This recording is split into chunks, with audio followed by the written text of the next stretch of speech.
वो क्या है जो एक औरत अपने शौहर को नहीं दे सकती?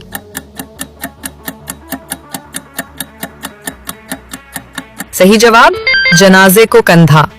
अगला सवाल, बाजू और टांगे 8, अंटड़ियां 960, बताएं क्या?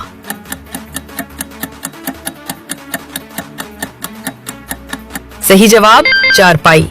अगला सवाल, आपकी वो कौन सी चीज है जिसे आप कम और लोग ज्यादा इस्तेमाल करते हैं?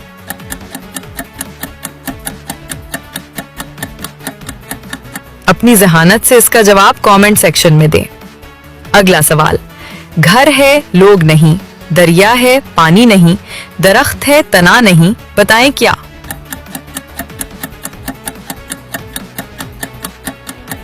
सही जवाब, नक्शा। अगला सवाल, वो क्या है जो आप साल में एक बार ही खा सकते हैं?